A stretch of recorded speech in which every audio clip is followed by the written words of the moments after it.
We want to get you back to the latest on our breaking news at the top of the hour. The deadly double shooting outside the Capitol Jewish Museum in Northwest. A massive police FBI presence. We understand that the Attorney General Pam Bondi may be on the scene there as well. The museum is right along 3rd and F Streets, and we've just learned there is also a connection to the Israeli embassy. As you can imagine, as Jim mentioned, there is a massive law enforcement response. News 4's Jackie Benson is there live on the scene. Jackie, what else have you been able to learn? We understand that there was some sort of an event there tonight. Do you know anything about that? Well, what I'm going to do is that we are actually trying to show you right now a diplomatic presence that just arrived under escort. We're trying to figure out exactly, what aspect that plays here. I can tell you that the confirmation by Israel's ambassador that staff were among those injured here today confirms what we have heard, that about 9:15 there was a shooting directly outside the Capitol Jewish Museum.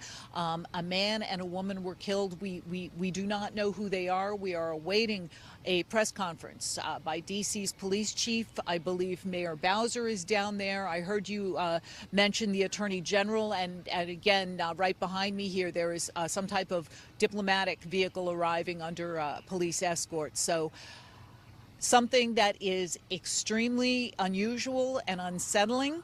This took place directly behind the FBI. When we arrived here, there were probably 5 or 6 ambulances. This originally went out as a mass shooting. So again, that fits in with what you heard, that there may be additional people injured beyond the 2 people who were killed. That very much fits in with that.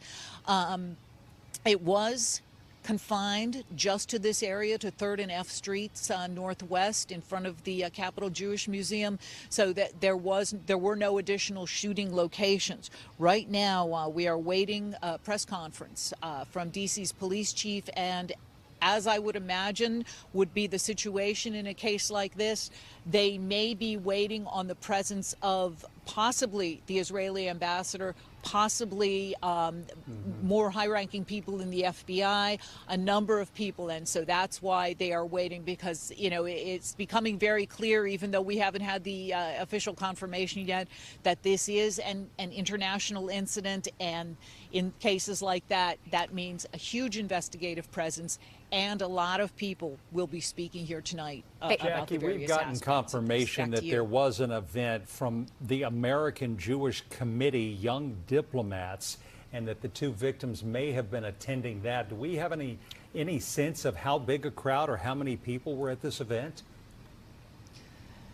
We do not know. We arrived here probably maybe half an hour after the shooting happened. So these streets were all already sealed off. Anyone who, which is standard police procedure, anyone who would have seen it would have been immediately taken to different places to be, talked to by DC police about what they saw, any possible description they were able to provide of the shooter, things like that. In addition, right now, D.C. police are going through the various cameras. This happened directly behind the FBI's Washington field office. There are many cameras throughout this area, and they will be looking at those, trying to figure out, trying to get a description of exactly what's going on here. The people who just passed behind me, you may have seen the yellow tape go up there.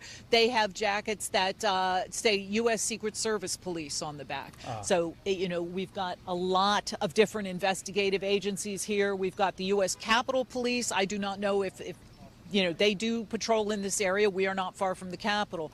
But, that we're just trying to fit together the pieces right now of, what's going on here and who's going to talk to us. Jackie, let me real quick read a statement that we just got in from the CEO of the American Jewish Committee. His name is Ted Deutsch. He did confirm that we hosted an event at the Capitol Jewish Museum in Washington, D.C. this evening. We are devastated that an unspeakable act of violence took place outside the venue. At this moment, we await more information on what transpired. Our attention and our hearts are solely with those who were harmed and their families. As we've been reporting, and you've been reporting, Jackie, we know so far that a man and a woman were killed. It is unclear if they were part of the event that happened there tonight. But we also heard from the Israeli ambassador that the word I think they used, Jackie, was diplomat. A diplomat was injured as part of this shooting that happened tonight. And talked about perhaps other injuries. Do we know, speaking of the man and woman, the fatalities, are their remains still on the scene or have they been taken away? It may be tough to tell from your vantage point.